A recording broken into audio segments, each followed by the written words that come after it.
B J പിക്ക് കേരളത്തിൽ യാതൊരു നേട്ടവും ഉണ്ടാക്കാൻ കഴിയാത്ത മറ്റൊരു തെരഞ്ഞെടുപ്പ് കാലം കൂടെ കടന്നുപോകുകയാണ്. അവരുടെ വലിയ വിജയപ്രതീക്ഷയായിരുന്ന പാലക്കാട് രാഹുൽ മാങ്കൂട്ടത്തിലിൻ്റെ വലിയ വിജയമാണ് ഇപ്പോൾ കണ്ടത്. 18,000-ൽ പരം വോട്ടിനാണ് രാഹുൽ മാങ്കൂട്ടത്തിൽ പാലക്കാട് വിജയിച്ചത്.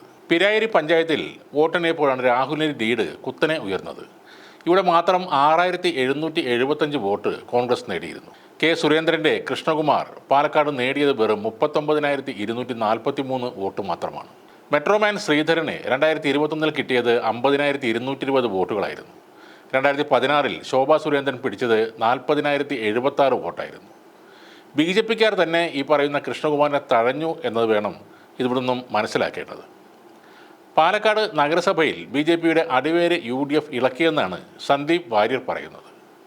അടുത്ത മുനിസിപ്പൽ തെരഞ്ഞെടുപ്പിൽ UDF അട്ടിമറി വിജയം നേടുമെന്നും സന്ദീപ് വാര്യർ പറയുന്നുണ്ട്. പാലക്കാട്ട് ജനങ്ങൾ കാട്ടിയ വിശ്വാസത്തിനും അവർ തന്ന സ്നേഹത്തിനും ഒരുപാട് നന്ദി ഉണ്ടെന്നും പുതുതായി കോൺഗ്രസിലേക്ക് എത്തിയ സന്ദീപ് വാര്യർ പറയുന്നു. ഈ പരാജയത്തിൻ്റെ പൂർണ്ണ ഉത്തരവാദിത്വം കെ സുരേന്ദ്രനാണെന്നും സന്ദീപ് പറയുന്നുണ്ട്. കെ സുരേന്ദ്രൻ രാജിവെക്കാതെ BJP എന്ന രാഷ്ട്രീയ പ്രസ്ഥാനം കേരളത്തിൽ രക്ഷപ്പെടാൻ പോകുന്നില്ല. അയാൾ രാജി വെക്കരുതെന്നാണ് താൻ ആഗ്രഹിക്കുന്നതെന്ന് കൂടി സന്ദീപ് വാര്യർ പറയുന്നു. കെ സുരേന്ദ്രൻ്റെയും അദ്ദേഹത്തിൻ്റെ സംഘാംഗങ്ങളെയും അടിച്ചു പുറത്താക്കി ചാണകവെള്ളം തളിച്ച് ശുദ്ധീകരിക്കാതെ BJP കേരളത്തിൽ രക്ഷപ്പെടില്ലെന്നും അദ്ദേഹം പറയുന്നു. എന്തായാലും വർഗീയവാദികളെ കേരള നിയമസഭ ഇത്തവണയും കാണിക്കില്ലെന്ന് തന്നെയാണ് പാലക്കാട്ടെ മതേതര ജനതയുടെ ഒരു ഉറച്ച തീരുമാനം.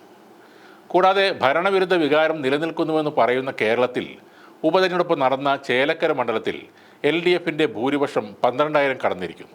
കൃഷ്ണകുമാർ എന്ന തീവ്ര ഹിന്ദുത്വവാദിയെ തോൽപ്പിച്ച പാലക്കാട്ടെ ജനങ്ങൾക്ക് അഭിനന്ദനങ്ങൾ.